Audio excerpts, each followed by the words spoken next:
말씀의 제목이 안에서 못하는 인생입니다. 안에서 못하는 인생. 본문의 기사가 크게 두 가지 내용으로 소개되는데, 하나는 갈렙에 대한 기사가 소개되고, 또 하나는 유다 지파가 가나안 지역을 점령했던 사건이 크게 두 가지로 그렇게 소개가 됩니다. 그런데 우리가 이 두 가지 내용을 제대로 이해하려고 하면, 지난 시간에도 우리가 짧게 말씀을 보았지만 여리고성을 정복하고 그리고 아이성을 정복했던 그 내용을 먼저 알아야만이 오늘 이 본문을 제대로 우리가 이해할 수가 있습니다. 지난 시간에 결론적인 내용을 잠시 전해드렸을 때, 이스라엘 백성이 여리고성을 정복할 수 있었던 이유가 전적인 하나님의 은혜와 하나님의 말씀에 대한 이스라엘의 순종으로 여리고성을 정복했었다, 그렇게 말씀을 드렸습니다.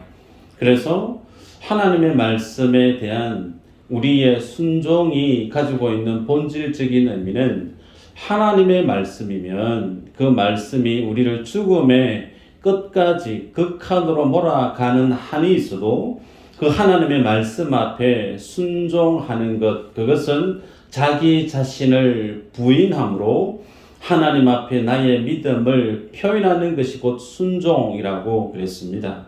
그래서 하나님은 여리고성을 아무 말도 하지 않고 무건으로 마치 여리고성 땅 밟기 기도하는 것처럼 그렇게 말씀 앞에 순종했을 때 여리고성을 정복할 수가 있었습니다.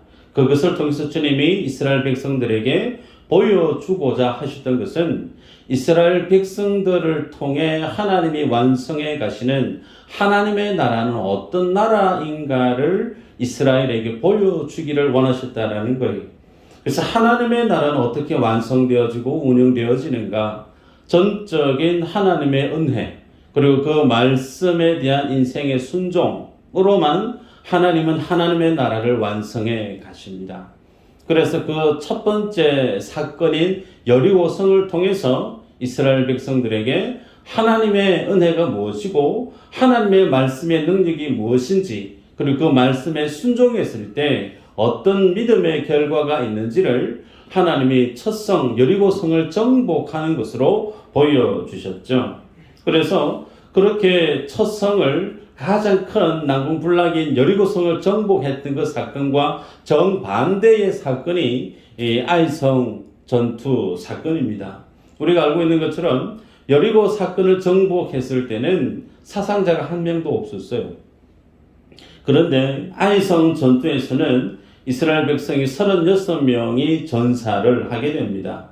그래서 비교할 수 없는 작은 성에 지나지 않는 아이성에서 패전한 이유를 이스라엘은 아간이라고 하는 인물이 하나님 앞에 범죄했던 소위 전리품을 숨긴 것 때문에 이스라엘이 아이성 전투에서 패전한 것을 알게 되어졌죠.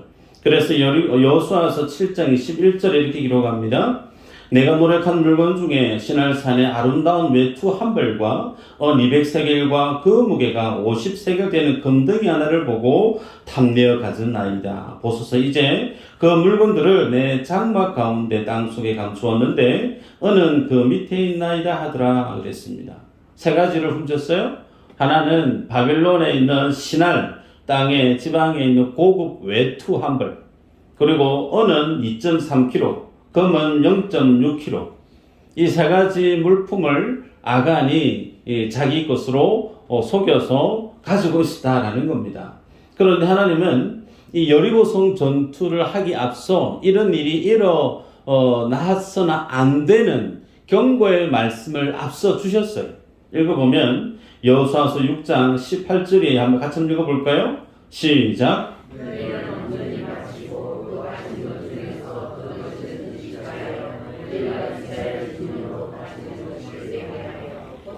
당하게 하지 아니하도록 오직 너희는 그 바친 물건에 손대지 말라. 아멘. 자, 여기 보면요, 이제 조금 유식해질 필요가 있어요. 온전히 바치다. 하나님께 온전히 바치다. 하나님께서 명하시는 전쟁 중에 헤렘이라고 하는 전쟁은 그 모든 것을 하나님께 바쳐야 되는 전쟁이. 그래서 그 모든 승리한 전리품, 그 모든 것들은 하나님께 돌려야 되는데 그것을 손을 대고 그것을 가지고 가게 되어지면 취하면 너희들이 고통을 당하게 될 것이다. 미리 하나님은 아간이 범죄해서는 안 되는 사실을 말씀으로 알려주었습니다. 그런데 그럼에도 불구하고 아간은 하나님의 말씀을 듣지 않았죠. 불순종했다는 거예요. 그 아간의 불순종한 사실을 하나님은 그럼 어떻게 이해하고 주님은 규정하셨는가? 여호수아서 7장 11절 이렇게 기록합니다. 이스라엘이 범죄하여 내가 그들에게 명령한 나의 언약을 어겼으며 또한 그들이 온전히 바친 물건을 가져가고 도둑질하며 속이고 그것을 그들의 물건들 가운데에 두었느니라. 아간이 범죄한 소위 전리품을 가져간 것을 하나님 어떻게 해석하느냐면 이스라엘 전체의 범죄, 죄로 규정하더라는 겁니다. 또 아간이 이 전리품을 가지고 훔친 그 도둑질을 한 것을 두고 하나님은 나의 언약을 어겼다. 단순히 물건 몇 개 꽁쳐서 내 걸로 삼은 그거 아니라는 거예요. 그것보다 더 본질적인 것은 하나님의 언약을 어겼다. 하나님의 언약을 어겼다. 그리고 하나님을 속인 것이다. 그렇게 말씀을 했어요. 재밌는 것은요. 아간이 그렇게 하나님의 말씀을 어기면서 물건을 취했었던 그 과정을 성경 여호수아 7장 21절에 있는 내용 그 원문 동사만 정리하면 이렇게 정리가 돼요. 내가 보고 탐내어 가졌나이다. 내가 보고 탐내어 가졌나이다. 여러분 비슷한 맥락이 있습니다. 하와가 선악과를 보았을 때 사건 가운데 하와도 보았고 먹음직스럽게 여겨졌고 그것을 따 먹었고 그것을 남편에게 주었습니다. 또 다윗도 바세바를 취했을 때 마찬가지예요. 목욕하고 있는 바세바를 보았고 탐냈고 취했고 그가 지었던 죄를 숨겼어요. 이게 뭘 지칭하고 있는가? 하나같이 창세기 1장에 말씀하고 있는 선악과 사건, 선악과 시험을 통과하지 못했던 이들의 실수를 성경은 재미있게 이렇게 비슷한 패턴으로 기록하고 있습니다. 서두에 말씀을 드렸어요. 하나님의 나라는 어떻게 이루어지는가? 하나님의 나라는 전적인 하나님의 은혜와 그 은혜에 준하는 하나님의 말씀이 인생들에게 있어서 순종을 통해서 완성되어지는 것이 하나님의 나라. 그런데 그런 하나님의 나라의 말씀, 그 말씀을 아간은 지키지 아니했고 불순종했고 그의 불순종을 하나님은 전체 이스라엘의 불순종으로 죄로 주님이 규정하셨다는 거예요. 그래서 비교가 되는 겁니다. 여리고 성은 하나님의 말씀을 지켰고 그 하나님의 은혜가 어떠함을 나타내 보였던 승리했던 케이스고 아이성 전투는 정반대예요. 하나님의 말씀을 버렸을 때 하나님의 은혜를 떠나버렸을 때 불순종했을 때 어떤 일이 일어나는지에 대한 내용을 상대적으로 주님이 대조하면서 말씀했었는데 그와 같은 패턴의 내용이 오늘 본문 가운데 갈렙의 스토리 내용 한 단락과 그리고 유다가 가나안 땅을 민족들을 정복했던 그 내용을 동시에 비교하면서 제시하고 있다는 내용이죠. 말씀을 한번 볼까요? 사사기 1장 28절 한번 읽어보십시다. 시작.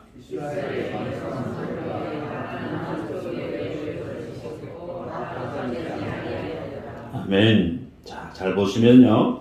이스라엘이 가나안을 쫓아내지 않은 이유, 마치 가나안 족속의 그 군사력이 강했기 때문에 초기에는 가나안 족속을 쫓아내지 못한 것처럼 그렇게 기록하고 있어요. 그리고 이스라엘이 이후에 강성해졌습니다. 그런데 강성해져서 그러면 가나안 족속을 쫓아냈다 말씀합니까? 아니죠. 사역을 시키기 위해서 쫓아내지 아니했다 그랬습니다. 소위 이스라엘 백성들이 힘이 없어서 자기들보다 가나안 족속이 더 힘이 강해서 우리는 싸우면 질 수밖에 없으니까 그래서 가나안의 족속을 살려두었다. 소위 못해서 안 했다라는 것은 이해가 돼요. 그러나 강성해졌는데도 가나안을 쫓아내지 아니했다라고 하는 것은 못해서 안 한 게 아니고 안 해서 못한 게 된 겁니다. 그래서 안 해서 못한 것은 하나님이 그들에게 능력을 주시고 상황을 허락했음에도 불구하고 안 해서 못한 것은 하나님 앞에 불순종한 그들의 죄를 주님이 묻는 겁니다. 표면적으로 보면 마치 이스라엘은 힘이 없어서 연약해서 가나안 족속을 쫓아내지 못한 것처럼 기록하고 있는데 성경은요 애누리 없어요. 성경은 정확하게 이스라엘의 믿음 없음을 폭로합니다. 한 번 더 볼까요? 사사기 1장 19절 한번 보십시다. 같이 시작.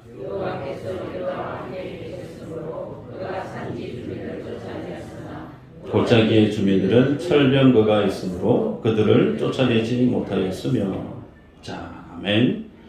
유다가 골짜기 주민들을 쫓아내지 못한 거, 철병거가 있으므로.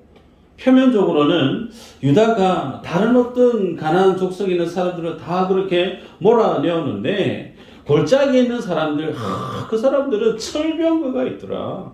그래서 철병거 때문에 우리는 이길 수가 없으니까 내버려 두었다. 마치 그렇게 규설하는 것처럼 보입니다. 사실일까? 여러분 19절 처음 시작을 어떻게 시작합니까? 여호와께서 유다와 함께 계셨으므로. 그럼 여기서 질문을 하게 돼요. 여호와 하나님이 철병거를 지니고 있는 가나안 족속보다 힘이 모자라는 분인가? 하나님이 그렇게 무능력한 분인가? 맞나요? 아니에요. 철병거를 두르든 탱크를 두르든 하나님 앞에 하나님을 맞서 싸울 수 있는 존재는 없습니다. 그런데 그러한 전지전능하신 하나님이 유다와 함께하고 있는데 철병거 때문에 그들을 쫓아내지 못했다. 이것은 앞뒤가 맞지 않는 거예요. 하나님의 신앙, 하나님의 말씀을 신뢰하는 믿음의 시각으로 보면 이 말씀, 이 구절은 맞지 않다라는 겁니다. 그러면 왜 이 말씀을 이렇게 기록하고 있는가? 이스라엘 백성이 철병거 군대가 무서워서 쫓아낸 것이 아니고 그들이 철병거 군대를 지니고 있는 골짜기 이 사람들이 필요했다라는 거예요. 그들이 나중에 가나안을 다 정복하고 나면 그들에게 없었던 철기 문화에 대해서 그 골짜기 사람들을 통해서 그들이 이용할 수 있는 가치가 다분히 매력적이고 아주 훌륭했기 때문에 그들을 죽이지 못했다라는 겁니다. 마치 토기를 잘 구웠던 조선시대 한국의 토기 공들이 일본 사람들에게, 외놈 사람들에게 붙들려서 많이 나갔던 것처럼 목을 치지 않고 잡아간 이유가 어디 있죠? 필요하니까. 그런 맥락이라는 겁니다. 여러분, 그래서 성경은 유다가 철병거 그 골짜기 주민들을 쫓아내지 못했다라고 기록하고 있는 이유가 어디에 있는가? 이 세상의 힘과 가치가 주는 매력이 그 정도로 크다라는 것을 애둘러 표현하고 있는 내용이죠. 여러분, 그 철병거가 있으면 유다가 가졌던 생각이 어떤 생각이냐면 하나님의 은혜가 없이도 하나님의 도움이 없이도 그 철병거만 있으면 쉽게 유다가 그 모든 것을 고대 건동 지역에 막강한 힘을 발휘할 수 있는 것처럼 보였다라는 거예요. 더 적나라하게 얘기하면 하나님의 말씀이 없어도 하나님의 은혜가 없어도 철기 문화만 우리가 잘 가질 수만 있으면 우리의 가는 길을 막을 수 있는 것이 아무것도 없을 것처럼 마치 하나님의 말씀의 파워만큼 높이 바라보고 있는 철기 문화의 그 가치들을 유다가 높이 평가하고 있는 것을 봅니다. 여러분, 하나님은 가나안 땅을 정복해서 그 땅에 하나님의 나라를 세워가기를 원하셨던 그 하나님의 계획의 중심에는 어떤 목적이 있었느냐면 오롯이 하나님의 은혜와 하나님의 말씀만으로도 능히 이스라엘은 하나님의 일하심을 나타내 보이고 하나님의 말씀에 대한 권능만으로도 좋게 이스라엘은 하나님의 나라를 승리해내는 하나님의 살아계심을 나타내 보이기를 하나님이 원하셨다는 거예요. 그것이 이스라엘을 향한 하나님의 바람이고 계획인데, 이스라엘의 마음은 그러한 하나님의 전적인 은혜나 하나님의 말씀보다 세상에 보이는 철기 문화를 가짐으로 인해서 하나님의 뜻을, 하나님의 계획을 완성하기를 원하고 있는 이스라엘의 모습을 오늘 이 성경 본문이 폭로하고 있다라는 겁니다. 여러분, 하나님의 목적이 뭘까? 가나안 정복이 하나님의 목적이었을까요? 가나안 땅을 하나님이 정복하는 것이 하나님의 목적이었다라고 하면 굳이 이스라엘 백성을 출애굽시킬 필요가 없죠.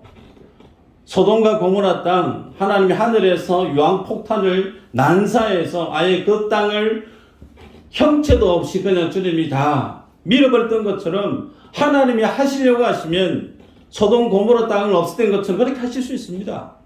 베네수엘라 큰 지진 때문에 큰 일이 일어났는데 마치 그렇게 큰 지진을 주님이 동원해서 가나안 땅을 정리하실 수 있죠. 사람이 감당하기 힘든 큰 어떤 기근이나 질병을 통해서 그 땅을 정리하실 수 있어요. 하나님의 계획은 그 땅을 정복하는 데 있지 않다라는 거예요. 하나님의 계획은 그 땅에 이스라엘 백성이 들어가서 그들 눈앞에서 세상 사람들이 자랑하고 세상 사람들이 부러워하는 그 철기 문화, 세상의 힘과 세상의 권세와 세상의 그 능력들이 하나님의 말씀 앞에서 얼마나 무가치하고 무능력한지를 하나님이 그들에게 보여주셔서 하나님의 나라는 오롯이 하나님의 은혜와 말씀의 통치 아래 이루어져 가는 것임을 그들이 배워가기를 원했다라는 거예요. 그래서 주님은 하나님의 입에서 나오는 모든 말씀으로 사는 것, 사람이 떡으로만 사는 것이 아니고 하나님의 입에서 나오는 모든 말씀으로 사는 것을 배우게 하기 위한 목적으로 그들을 가나안 땅에 들여보내고 있는데, 그들의 선택은 하나님의 말씀이 아닌 세상의 떡을 통해서 하나님의 뜻을 이루려고 하고 있는 이스라엘의 모습이 오늘 읽었던 본문의 내용이에요.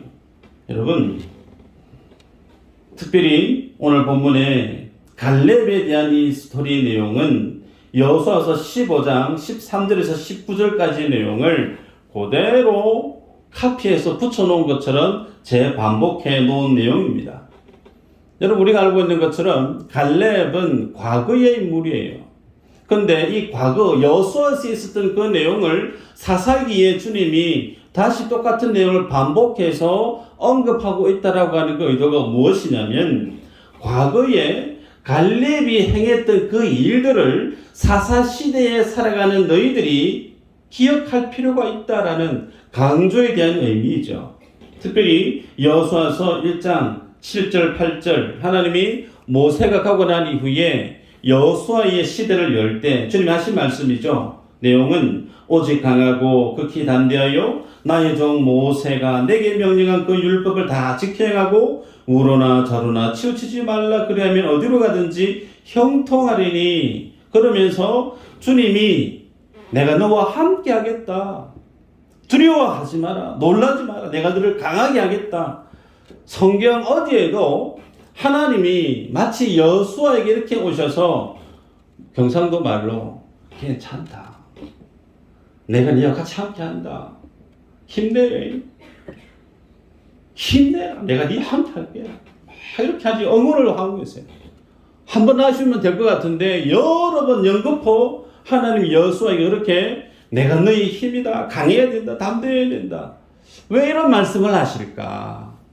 전능하신 하나님이 나와 함께 하신다. 그 한마디면 우리는 적어도 저 같으면 하나님 나와 함께 하신다. 이 말씀만 제대로 아멘이 되어지면 세상 어떤 세상을 만나든 쫄지 않을 것 같아요. 두려움이 없을 것 같아요. 그런데 여호수아에게 주님이 그 똑같은 말씀을 얼마나 자주 하실지 몰라요. 왜 이렇게 하실까? 하나님의 그 말씀만큼, 하나님의 능력만큼 여호수아가 가나안 땅에 들어가서 보게 되어지는 세상은 마치 하나님의 말씀의 그 크기만큼 크게 보이는 세상에 떡이 있다라는 거예요. 그것이 우리가 이전에 보았던 창세기에서 아담과 하와에게 있어서는 선악과였다라는 겁니다. 하나님의 말씀을 무시할 만큼의 매력적인 것, 선악과였다라는 거예요. 그리고 아간에게 있어서는 하나님의 말씀, 그거 손대지 마라. 뭐 그거 손대면 너 죽는다. 주님이 그렇게 경고의 메시지를 했음에도 불구하고 전리품이 아간에게는 하나님의 말씀을 덩지로 던질 만큼 매력적이었고, 오늘 본문에 유다는 철병거가 하나님의 말씀을 무시할 정도만큼 그렇게 매력적인 것으로 제시되어지고 있습니다.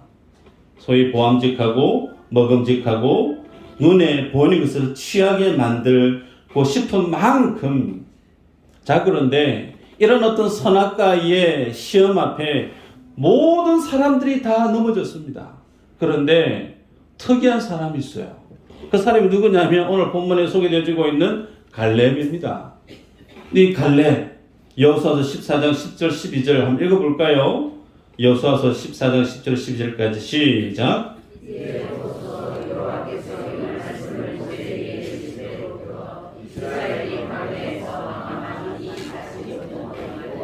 여호와께서 말씀하신 대로 나를 생존하게 하셨나이다. 오늘 내가 85세로되 모세가 나를 보내던 날과 같이 오늘도 내가 여전히 강건하니 내 힘이 그때나 지금이나 같아서 싸움에나 출입에 감당할 수 있으니 그날에 여호와께서 말씀하신 이 산지를 지금 내게 주소서. 당신도 그날에 들으셨거니와 그곳에는 아낙 사람이 있고 그 성읍들은 크고 견고할지라도 여호와께서 나와 함께 하시면 내가 여호와께서 말씀하신 대로 그들을 쫓아내리이다 하니. 아멘. 갈렙의 나이가 이 말씀 앞에 85살, 할아버지예요. 할아버지. 그런데 할아버지이지만 자신의 기력이 예나 지금이나 똑같다. 비록 헤브론 땅에 아낙 자손 기울이 장된 거인족에 있어도 하나님이 나와 함께 하시기에 내가 그 땅에 가면 그 땅을 취할 수 있으니 그 땅을 내게 주십시오라고 여호수아에게 갈렙이 요구하지 않습니까? 여러분, 우리가 안 보았지만 여러분이 알고 계시는 것은 여호수아서에서 땅 분배가 일어나는데 그 땅 분배, 저는 미수동 땅을 주세요. 저는 중진 땅 주세요. 달라는 대로 줍니까? 그거 아니죠. 땅 분배는 제비뽑기, 그죠? 하나님이 제비뽑기를 통해서 줍니다. 그런데 갈렙은 헤브론 땅, 저 땅 주세요. 그러고 있어요. 갈렙이 달라고 해서 줄 수 있는 땅인가? 그렇지 않습니다. 그러면 여호수아와 함께 출애굽을 한 일대이기 때문에 특혜를 여호수아가 오케이 그렇게 해줘서 그 땅을 갈렙에게 줬느냐? 그것도 아니죠. 근거가 어디 있는가? 여호수아서 14장 9절입니다. 읽어보면 그날에 모세가 맹세하여 이르되 내가 내 하나님 여호와께 충성하였은즉 내 발로 밟는 땅은 영원히 너와 내 자손의 기업이 되리라 하였나이다. 지금 갈렙이 여호수아에게 그 땅 주십시오라고 말하고 있는 근거가 어디냐면 그날에 여호와께서 모세를 통해서 말씀하시는 그 언약을 기억하고 있는 거예요. 네가 발로 밟는 그 땅 하나님이 내게 주겠다라고 했던 까마득히 옛날에 모세 살아있었을 때 하나님이 그들에게 주었던 그 언약을 많은 사람들은 헤브론 땅에 아낙 자손이 진치고 있으니까 그들이 기골에 장대한 거인족의 군사력 앞에 철기 문화 앞에 쫄아가지고 아무것도 전쟁을 칼 한번 빼볼까? 엄두조차 못 내고 있던 그때에 유독 갈렙만 뭐 했다는 거예요? 그 아낙 자손을 본 게 아니고 마음속에 기억 속에 하나님이 모세를 통해 주셨던 네가 발로 밟는 그 땅을 내가 내게 주리라 했던 하나님의 그 언약을 갈렙은 기억하고 있었다는 거예요.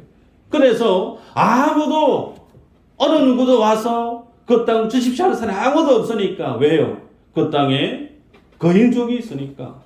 앞에 가면 나는 메뚜기니까 죽을 것 같아서 감히 그 땅을 내가 쳐서 내가 내 거로 취하겠습니다 하는 사람 아무도 없는데, 갈렙만은 그 땅을 내가 취하겠으니 내게 주십시오 라고 얘기했다는 겁니다. 지난 시간에 말씀을 드렸죠. 사사기에서 가나안 땅을 정복하는 여러 많은 지파들 중에 가장 먼저 올라갔던 지파가 유다 지파였습니다.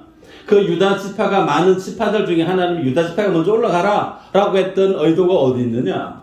예수 그리스도가 유다 지파를 통해서 오실 것을 주님이 보시고 예수님을 드러내 보이는 모형처럼 마치 예수님의 사자, 유다의 사자처럼 그렇게 하나님이 예수님 오실 것이기 때문에 그 대표성을 드러내 보이기 위해서 하나님이 유다를 먼저 올려 보냈었는데, 갈렙은 그럼 어느 지파 사람인가? 유다 지파 사람이죠. 그래서 정리해보면 첫 시작을 하나님은 유다 지파를 통해서 가나안 땅을 정복하게 만들었습니다. 그리고 그 다음에 갈렙이라는 인물, 유다 지파 한 인물을 통해서 또다시 그 내용을 반복적으로 보여주고 있는 거예요. 모든 사람들이 선악과라고 하는 그 시험 앞에 다 걸려 넘어졌을 때 믿음의 사람들은 눈에 보이는 것에 집착하지 않고 하나님이 내게 주셨던 약속의 언약을 붙들고 그 약속의 근거에서 눈앞에 보이는 현실의 큰 장벽과 산과 같은 아낙 자손의 그 땅을 내가 취할 테니 주십시오라고 호기롭게 도전하고 있는 모습을 성경은 보여줍니다. 그 모습이 무엇을 드러내 보이고 있는가? 예수 그리스도가 왕임을, 예수 그리스도 이 땅에 통치하실 왕임을 나타내 보이기 위한 모형적인 인물로 유다 지파를 들어 쓰셨고 갈렙이라는 인물을 주님이 들어 쓰고 있다라는 겁니다. 여러분, 여호수아서 14장 13절에 갈렙이 그와 같은 요구를 했을 때 여호수아가 하는 내용이에요. 읽어보면 여호수아가 여분의 아들 갈렙을 위하여 축복하고 헤브론을 그에게 주어 기업을 삼게 하매 그랬습니다. 여호수아가 갈렙을 축복했대요. 여러분, 이 축복의 내용을 오해해서는 안 됩니다. 이야, 갈렙 자네가 진짜 훌륭한 사람이다. 자네는 정말 믿음의 사람이다. 자네만큼은 외든동 올라가서 아낙 자손 단칼에 베어버리고 그 땅을 내가 정복하기를 내가 40일 금식기다는 그 마음처럼 내가 기도할게. 내가 축복합니다. 그 뜻인가? 그거 아니라는 거예요. 상황과 환경에 굴하지 않고 상황이 어떠하든 환경이 어떠하든 갈렙 마음속에 있는 거, 하나님이 모세를 통해 이스라엘 전 백성에게 주셨던 하나님의 언약을 다른 사람들은 전혀 마음에 담고 있지 않은데 갈렙만은 하나님의 그 언약을 자신의 마음속에 담고 있는 거예요. 그 하나님의 약속의 언약을, 그 하나님의 약속의 말씀 앞에 자기의 생명을 거는 거예요. 자기 인생을 거는 겁니다. 그의 믿음을 여호수아는 축복하고 있더라라는 겁니다. 무슨 내용인가?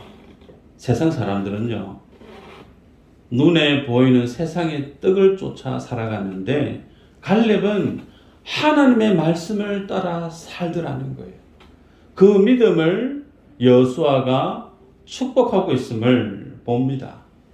이 내용의 절정이 어디에서 폭발하죠? 예수 그리스도시죠.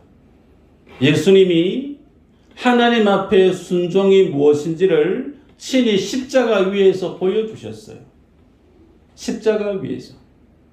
그 주님의 말씀 따라가면 죽습니다. 100% 죽어요. 가장 잔인한 죽음을 직면하게 되어지는데 그 죽음 앞에 예수님이 도망갑니까? 주님이 하나님 하시는 그 말씀을 거부할 수 있는 힘이 없습니까? 다 있어요. 하늘의 천군 천사를 동원해서 자신을 잡아가는 그 모든 군인들을 한 번에 다 정리할 수 있는 능력이 있으신 분이 우리 예수 그리스도십니다. 그런데 그 주님이 하나님의 말씀 앞에 죽기까지 순종하십니다. 우리들 눈에 볼 때는 예수님의 순종이 잘못된 것처럼 보여요.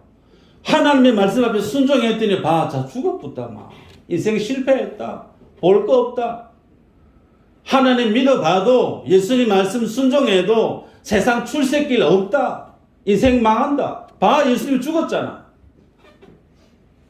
그 뒤가 있잖아요. 예수님이 부활하셨습니다. 하나님의 말씀이 참임을, 하나님의 말씀이 진리임을, 하나님의 말씀이 죽은 자를 살려내시고 하나님의 나라를 어떻게 완성해 가시는지를 예수님의 십자가 사건을 통해서 똑똑하게 정명해 보이지 않았습니까? 예수님은 하나님의 말씀은 틀린 적이 없다는 거예요. 민수기 14장 23, 24절 한번 읽어볼까요? 같이 시작.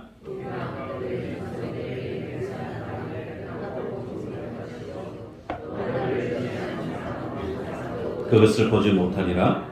그러나 내 종 갈렙은 그 마음이 그들과 달라서 나를 온전히 따라선즉 그가 갔던 땅으로 내가 그를 인도하여 드리리니 그의 자손이 그 땅을 차지하리라. 아멘. 여러분, 나를 멸시하는 사람 한 사람도 그것을 보지 못하리라.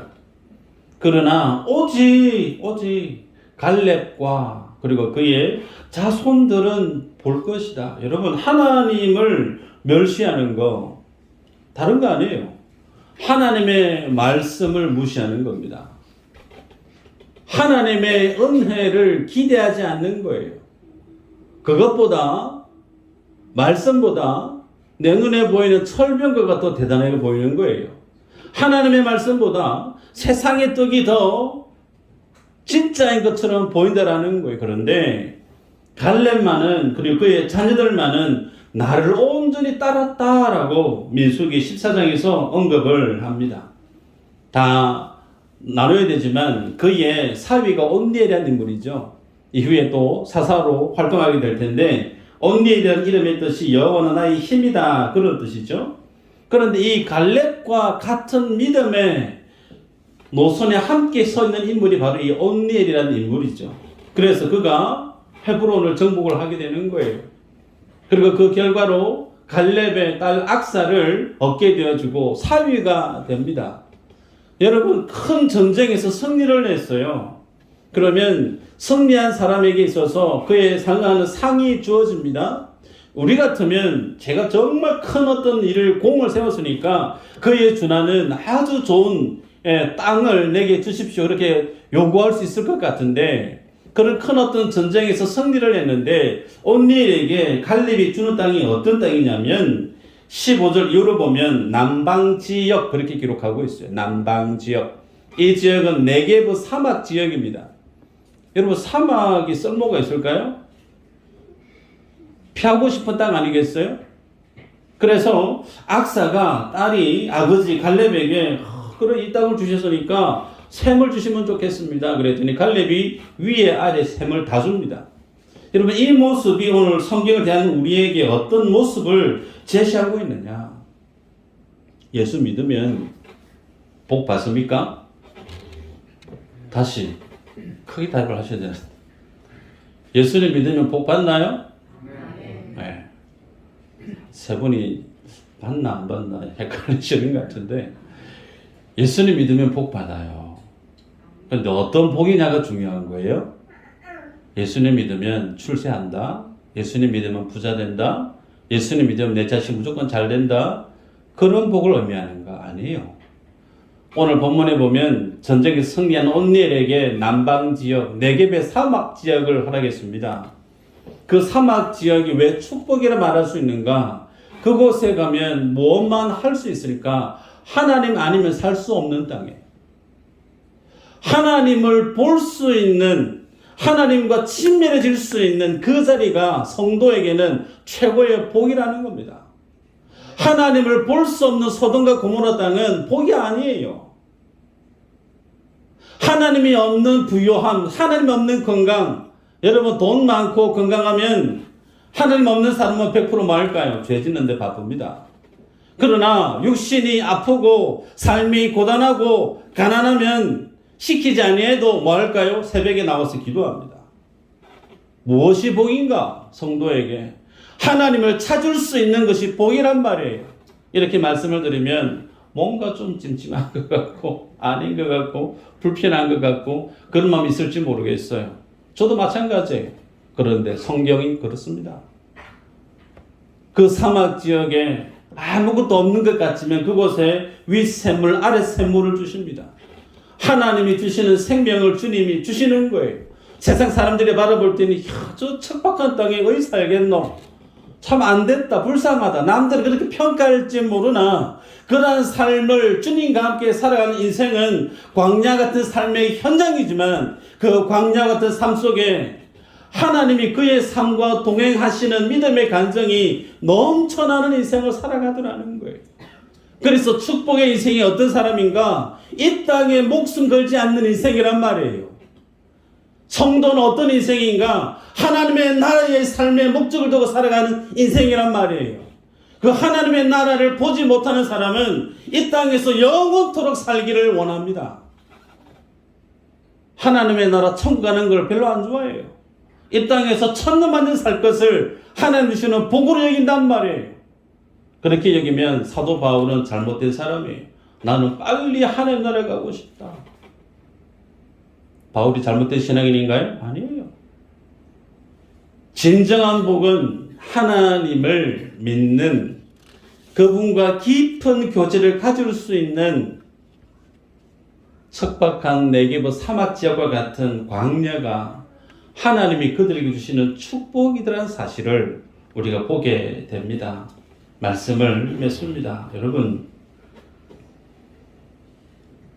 세상 사람들은 철병거를 붙들어요. 근데 그 철병거 때가 되면 녹이 슬고 그 철병거를 가졌던 유다는 어두운 사사기의 그늘 안으로 어둠 속으로 사라져 버렸지만 예수 그리스도는 하나님의 말씀을 붙들었을 때 십자가를 관통하고 영광 가운데 부활하셨단 말이죠. 세상은 우리에게 철병거를 주실 수 있지만 주님은 우리에게 영원한 생명을 주시고 하나님의 나라를 주십니다. 그래서 우리들은 말할 수 있어야 되는 것이 뭐냐면 주여 내게도 이 산지를 주옵소서. 눈에 보이는 세상이 아니고 하나님의 약속의 근거에서 믿음으로 차디찬 현실 가운데 그 속에서 말씀 의지하고 도전하는 사람, 이곳에 내가 하나님의 말씀 의지하고 순종하겠습니다. 갈렙은 말씀 앞에 눈에 보이는 거 말고 눈에 보이지 않는 하나님의 말씀 앞에 생명을 걸었어요. 인생을 걸었어요. 그 결과를 우리가 보고 있습니다. 지금도 하나님은 여러분들을 통해서 하나님의 나라를 세워가기를 원하시는데 여러분이 구해야 될 것이 뭔가? 선악과, 전리품, 철병거, 세상의 떡, 그거 아니라는 거예요. 하나님의 은혜고 하나님의 말씀이면 충분하다라는 겁니다. 이 말씀으로 나는 여전히 좀 부족하다. 하나님의 약속의 말씀이 있어도 여전히 나는 좀 불안하고 좀 모자라는 것 같고 좀 만족함이 없다. 하나님 앞에 더 가까이 가야 되겠죠. 이 믿음의 주인공이 다 되시기를 주의 이름으로 축복합니다.